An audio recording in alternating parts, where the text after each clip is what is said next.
शिवराज पाटील चाकूरकर यांचं दुःखद दुर्दैवी निधन झालं। मी त्यांना भावपूर्ण आदरांजली अर्पण करतो।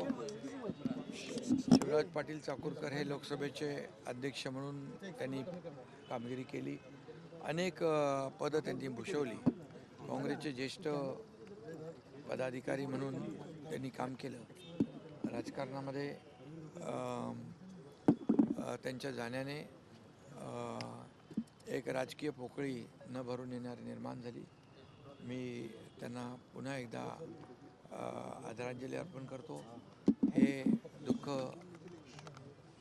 पचवण्याची ताकद त्यांच्या कुटुंबियांना ईश्वराने द्यावी अशी प्रार्थना करतो। साहेब, आज रवींद्र चव्हाणांची प्रेस झाली, तुमची काल रात्री बैठक झाली होती।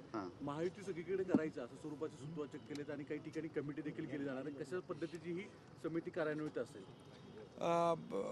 3 दिवसापूर्वी मुख्यमंत्री देवेंद्रजी, त्याचबरोबर रवींद्र चव्हाण, बावनकुळे, मी स्वतः आमची एक बैठक झाली आणि त्या बैठकीमध्ये देखील येणाऱ्या ज्या निवडणुका महापालिकेच्या आहेत त्या महायुतीने लढण्याचा निर्णय झाला आणि महायुती त्याबरोबर काल देखील रवींद्र चव्हाण भाजपचे प्रदेशाध्यक्ष आणि माझी देखील चर्चा झाली। या चर्चेमध्ये देखील महायुतीने लढण्याचा निर्णय झाला आणि त्याप्रमाणे बोलणी देखील सुरू झालेली आहेत आणि स्थानिक पातळीवर देखील स्थानिक ज्या कमिट्या आहेत आमच्या पदाधिकाऱ्यांच्या त्या एकमेकांच्या बरोबर चर्चा करतील आणि जिथं कुठं अडचण येईल त्या ठिकाणी वरिष्ठ त्याच्यामध्ये हस्तक्षेप करून तिथली अडचण दूर करतील। काही ठिकाणी राष्ट्रवादी काँग्रेसला बाजूला ठेवलं जाणार का? कारण अनेक पदाधिकाऱ्यांना सगळ्यांना संधी द्यायची नाही, असं कोणालाही बाजूला ठेवण्याचा विषय नाही। आम्ही महायुती म्हणूनच लढणार आहोत।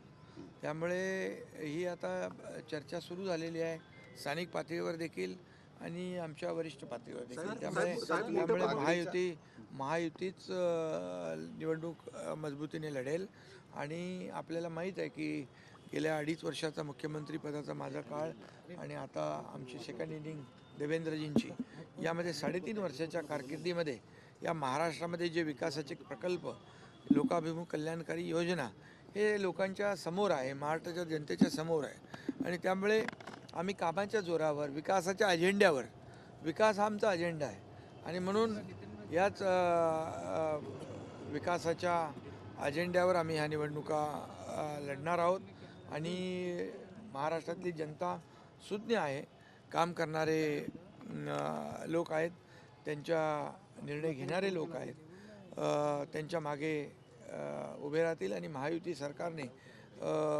या 3.5 वर्षामध्ये अनेक ऐतिहासिक निर्णय घेतलेले आहेत जे सर्वसामान्यांच्या जीवनामध्ये बदल घडवणारे आहेत। साहेब, महायुतीमध्ये या सगळ्या निर्णयामुळे बंडखोरीची पण शक्यता नाकारता येत नाही साहेब मोठ्या प्रमाणामध्ये, कारण अनेक इच्छुक आहेत प्रत्येकाची। जेव्हा महायुती असते त्यावेळेस साहजिक आहे इच्छुक अनेक असतात, परंतु ज्याला तिकीट मिळालं नाही त्याला जे काही इतर व्यवस्था जी आहे, कमिट्या आहे, जिल्हा कमिट्या, तालुका कमिट्या, राज्यस्तरीय कमिट्या, या सगळ्या ज्या कमिट्या आहेत, महापालिकाच्या स्थानिक पातळीवरच्या कमिट्या, त्यामुळे ज्याला तिकीट मिळणार नाही त्याला तिथं सामावून घेतलं जातं। ही पद्धतच आहे, प्रक्रिया आहे। त्यामुळे महायुती जिंकेल। आदित्य ठाकरे आता म्हणतात की एकनाथ शिंदे यांनी आरशात पाहिला। योजनेचा प्रभाव हा मुस्लिम मतदारसंघांमध्ये आहे आणि त्याच्यात मुस्लिम महिलांची पसंती ही शिवसेना पक्षाला आहे। त्याच अनुषंगाने मुस्लिम मतदारसंघाच्या जास्त जागा तर तुमच्या शिवसेनेला मिळतील अशा पद्धतीचा सर्वेमध्ये आले। नाही, असं काय कुठल्या जागा देण्याचा घेण्याचा असा काही विषय नाही, परंतु मी एकच सांगतो, आम्ही योजना करताना कुठे भेदभाव केलेला नाही। सर्व समावेशक अशा योजना आम्ही केलेल्या आहेत आणि विकास करतानाही काही फरक केला नाही आणि लोकाभिमुख कल्याणकारी योजना, लाडकी बहीण योजना करताना देखील आम्ही कुठलाही भेदभाव केलेला नाही। त्यामुळे पागडीचा जो निर्णय घेतलाय त्याने कुठेतरी विरोधकांच्या जिवारी लागला हा निर्णय असं म्हणावं। जिवारी लागण्याचं कारण नाही. त्यांनी खरं म्हणजे सरकारला धन्यवाद दिला पाहिजे, कारण गेल्या अनेक वर्षापासून हे प्रश्न प्रलंबित होते. पागडी आणि मालक यामुळे जे काही रिडेव्हलपमेंटचे प्रकल्प रखडले होते, धोकादायक इमारती झाल्या, त्या पडत होत्या, लोकांची जीवितहानी होत होती, त्याला कुठंतरी न्याय देण्याचं काम आणि या सर्व पागडी आणि मालक यांचा पुनर्विकासाचा मार्ग मोकळा करण्यासाठी आम्ही काल निर्णय घेतला.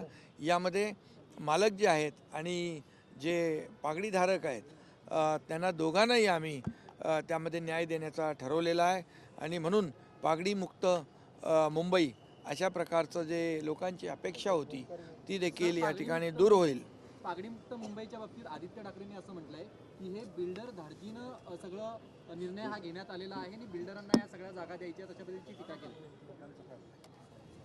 पागडीमध्ये राहणारे लोक सर्वसामान्य आहेत, बिल्डर नाही आहेत, विकासक नाही आहेत, हे समजून आधी घेतलं पाहिजे.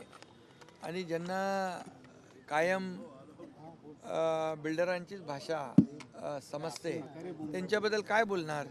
मी एवढंच सांगतो की हा निर्णय ऐतिहासिक आहे, क्रांतिकारी आहे, मुंबईतल्या लाखो लोकांना तो दिलासा देणारा आहे आणि म्हणून तो निर्णय आम्ही घेतलेला आहे. त्याचबरोबर ओसीचा देखील निर्णय आम्ही घेतलेला आहे. ओसीमुळे पुनर्विकास थांबलेला आहे.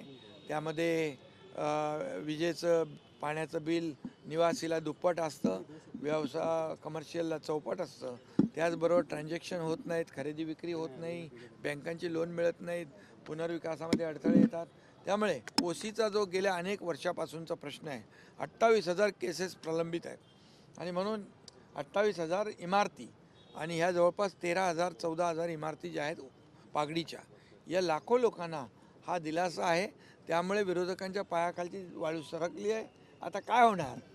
आता मुंबईकरांचे जे गेल्या अनेक वर्षापासूनचे प्रश्न त्यालाच आम्ही डायरेक्ट थेट हात घातल्यामुळे, त्यांना न्याय देत असल्यामुळे विरोधकांची पंचायत नक्की झालेली आहे. काल एक सर्वे आला ज्यामध्ये 150 जागा जवळपास तुम्ही जिंकताय असा एक सर्वे मुंबई महानगरपालिकेचा. नाही आता ठीक आहे ना, जे आता आम्ही काम करतोय महायुती म्हणून ते त्याचा परिणाम निवडणुकीमध्ये तर दिसेलच. शेवटी मुंबईकर हा शून्य आहे. आम्ही मुंबईसाठी केलेली कामं जी आहेत ते आपण पाहतोय. मुंबई मधले कॉन्क्रीटचे रस्ते, सिवरेज ट्रीटमेंट प्लॅन्ट, थांबवलेले मेट्रो प्रकल्प, कारशेड प्रकल्प आणि जे विरोधक आज बोलत आहेत त्यांनी मुंबई जी काही अवस्था मुंबईची करून ठेवलेली आहे ती आपण जनता पाहते.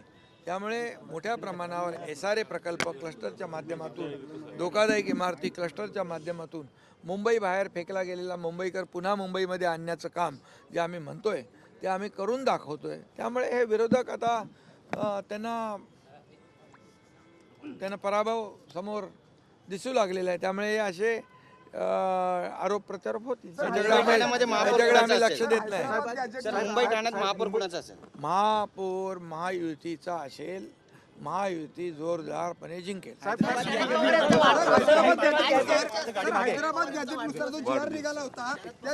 त्यांना वाढदिवसाच्या खूप खूप शुभेच्छा देतो मी आणि त्यांचं आरोग्य उत्तम राहो अशा मनापासून शुभेच्छा.